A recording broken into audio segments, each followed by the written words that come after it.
new day. So bago tayo nag-start ng sasakyan, much better ikot ka muna ng buong sasakyan, check mo yung gulong. Madali na naman malaman kung flat tire yan or malambot yung gulong natin. Kahit isang buong ikot lang, masilip lang natin yung labas ng sasakyan. Diyan yun yung malalaman kung yung sasakyan nyo baka may gas-gas na kung sakaling wala tayong garahe. So check tires, then check hood. Remote naman po ito. Saan natin binubuksan? Ito po yan, yung ating primary lock para sa ating engine hood. Andito sa part na to. Karamihan naman na sasakyan nasa bandang kaliwa. Then meron to tayo secondary lock. Hindi ho natin basta-basta bubuksan itong ating hood kung hindi nyo pindutin yung ating secondary lock. So meron ho tayo secondary lock. Ito po yung secondary lock. Ayan. Ayan, engine hood stand. Ang hirap mag-video po kapag may hawak na cellphone. So ito yung secondary lock for safety yan. Para hindi agad nabubuksan. Baka kasi nakalimutan natin, hindi ho tatapon yung ating engine hood. So ito nakatapat po sa arrow. Ito kasi may lock kahit lumakas yung hangin. Dahil na isakto kung saan natin nilagay, hindi mo siya basta tatapon. Check battery. Kabalitis yung ating mga terminal at mahigpit. Dapat hindi po yung naglulus para hindi tayo magkaroon ng loose connection. Check reservoir ng ating tubig sa coolant. So nasa level naman po siya. Ayun siya ang guhit. Pwede din buksan to check counterclockwise. So meron naman tayo naman. Pero madalas dito na po sinisilip. Ito naman ay para sa ating wiper wash. Check wiper wash. Silipin natin kung meron tayong mga tanggal na wire dyan or ating cable or tagas ng oil. Dapat wala akong naglilik, lalo na paglabas natin ng ating garahe. Masisilip natin yan pag trust natin.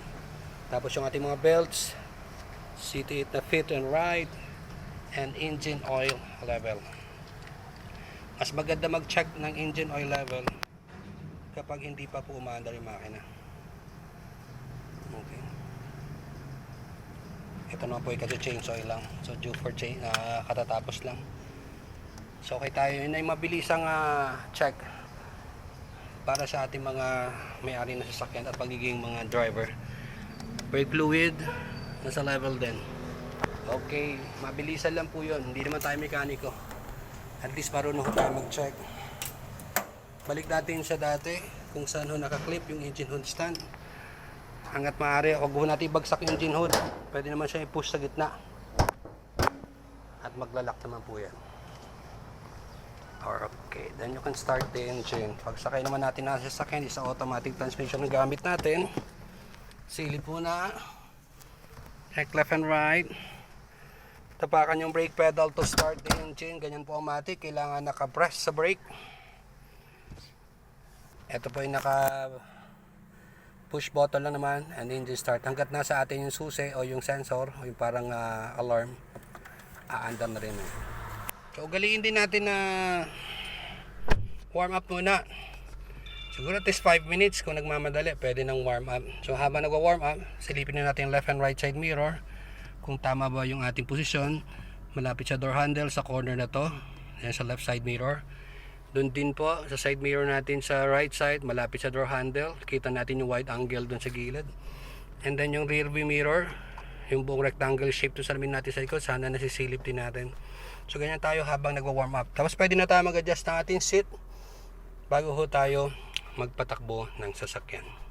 So yun ay dagdag driving tips and tricks sa ating mga drivers kapag sila ay starting or yung pre-routine bago magpapatakbo. Siyempre kung may mga suggestion ho tayo, pwede naman ho tayo mag-share sa ating page. Please like, share, and follow ng ating Driving Instructor Bengal page para sa ating mga student drivers and future driver and aspiring driver. Driving keep safe always. Mabuhay po.